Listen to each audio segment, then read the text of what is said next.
आज का जो वर्ड होगा बाबू, आज का वो वर्ड होगा लगना से। आज का जो वर्ड होगा वो होगा लगना। अब ये लगना कितना मीनिंग रखता है, कैसे अलग अलग यूज़ किया जाता है, इसको आज मैं बताऊंगा। जैसे मान के चलिए कहीं देखते हैं आप, कहीं महीना लग जाना, वर्ष लग जाना, तो यहाँ पे लगना का अंग्रेजी क्या होगा? जैसे प्यास लगना, तो यहाँ पे लगना का क्या होगा? भूख लगना, तो यहाँ पे लगना का क्या होगा? तो ये सारे जो वर्ड्स हैं जो लगना से रिलेटेड हैं, आज मैं आपको सारे वर्ड्स को बता रहा हूँ। अब देखिए, पहला वर्ड है हमारा to feel thirsty. To feel thirsty का मतलब होता है प्यास लगना। टू फील थर्स्टी यानी प्यास लगना। जैसे आई एम फीलिंग थर्स्टी, मुझे प्यास लगी है। जैसे टू फील हंग्री, भूख लगना। जब आपको प्यास लगेगा तो आपको क्रिया टू फील लगाना पड़ेगा। फिर आपको भूख लगेगी तो आपको क्रिया टू फील लगाना पड़ेगा। तो टू फील हंग्री, भूख लगना। फिर चलिए, टू एंड द मंथ, महीना लगना यानी महीना की समाप्ति हो जाना। या टू एंड द ईयर, साल लगना। अगर महीना या साल खत्म होता है, वो लगता है, तो आप एंड लगाएंगे, टू एंड। फिर उसके बाद से to doze off. Doze off, doze off का मतलब होता है आंख लगना। जैसे ऊँघना, कहीं आप बैठे हैं उसी तरह से आपकी आंख लग रही है, तो यानी डोज ऑफ उसके लिए यूज होगा, टू डोज ऑफ यानी आंख लगना। फिर उसके बाद से वो रहता है टू फील स्लीपी यानी नींद लगना। टू फील स्लीपी, नींद लगना। आई एम फीलिंग स्लीपी, मुझे नींद लग रही है, मुझे नींद आ रही है, तो आप यहाँ पे टू फील स्लीपी का यूज करेंगे। तो ये आपको कोई दिक्कत नहीं होनी चाहिए। टू फील थर्स्टी, प्यास लगना। टू फील हंग्री, भूख लगना। टू इन द मंथ, महीना लगना। टू डोज ऑफ, आंख लगना। टू फील स्लीपी, नींद लगना। अब इसके आगे हम बताते हैं और भी लगना के कितने वर्ड्स हैं। अब इसके आगे वर्ड है हमारा to touch the shore. To touch the shore का मतलब होता है किनारे लगना। टू टच द शोर, शोर मीन्स किनारे लगना। फिर उसके बाद से होता है to cost money. To cost money का मतलब होता है पैसा लगना। जब आप किसी चीज़ में पैसा लगाते हैं तो उसके लिए टू कॉस्ट मनी का यूज़ होता है। फिर उसके बाद आता है to be addicted to something, किसी चीज़ का लत लग जाना, किसी चीज़ की आदत पड़ जाना। To be addicted to something यानी जैसे I am addicted to drinking, मुझे शराब पीने की लत लग गई है। तो जब आपको किसी चीज़ की लत लग जाती है, जब आपको किसी चीज़ की आदत हो जाती है, तो आप टू बी एडिक्टेड थिंग लगाते हैं।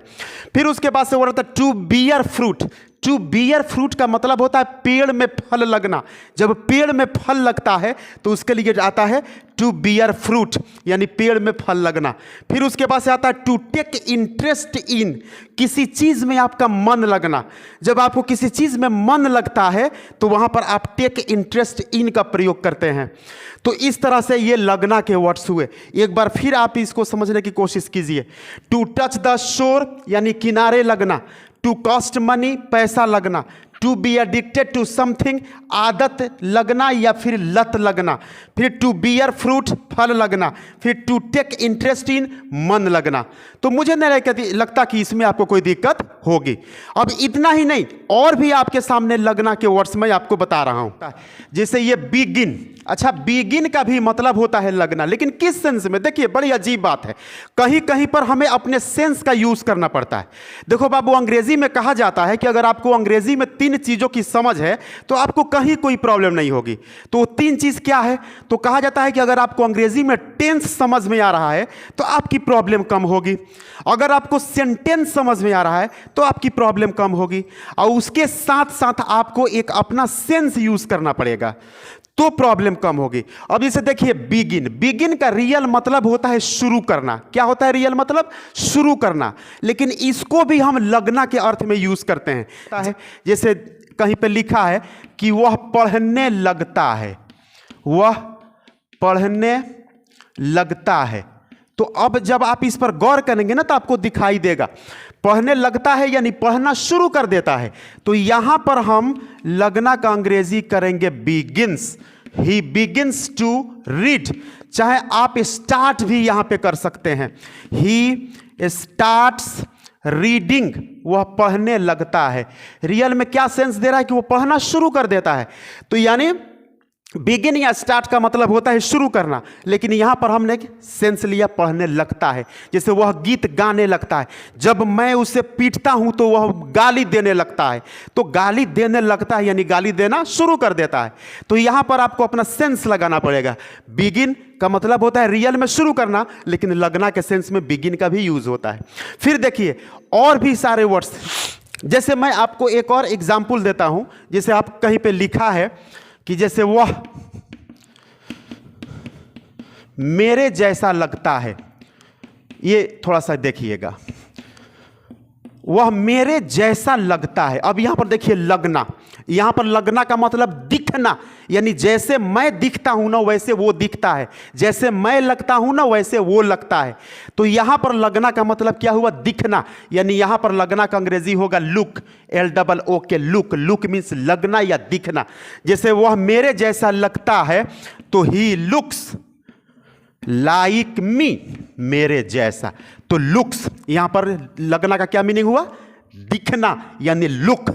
तो देख लीजिए यहां पर लगना का मीनिंग चेंज हो गया। फिर आगे मैं आपको बताता हूं और कहां पर लगना का यूज करते हैं।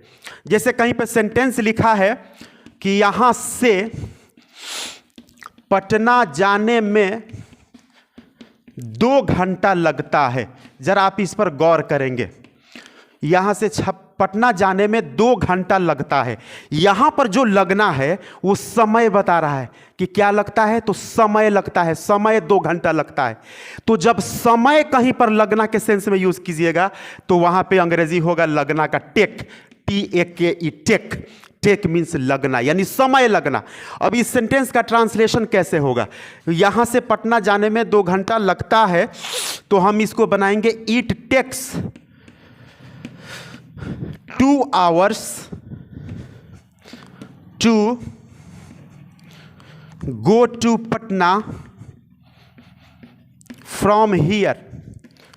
अब देखिए यहां पर it takes 2 hours to go to Patna। अब टेक्स यानी टेक 2 hours, 2 घंटा लगता है। यहां से पटना जाने में 2 घंटा लगता है। It takes 2 hours to go to Patna from here, ये इसका मतलब हुआ। अब यहां पर देखिए लगना का अंग्रेजी क्या हो गया? टेक हो गया। तो बिल्कुल डिफरेंट टाइप के वर्ड्स होते हैं बाबू, जहां पर जैसा होगा वैसे यूज होगा। हर जगह हम एक वर्ड का यूज नहीं कर सकते, इस्तेमाल नहीं कर सकते। तो मुझे नहीं लगता कि इतने सारे वर्ड्स में आपको कोई दिक्कत होगी। और भी बहुत सारे लगना का वर्ड्स है जो मैं आपको अगले वीडियो में बताऊंगा, लेकिन यहां तक आज क्लियर कर लीजिए। और किसी भी तरह की कोई कंफ्यूजन है तो आप कमेंट बॉक्स में जरूर बताएं, आपकी प्रॉब्लम को सॉल्व करने की मैं कोशिश करूंगा। फिर अगले वीडियो में हम लोग मिलते हैं, तब तक के लिए जय हिंद।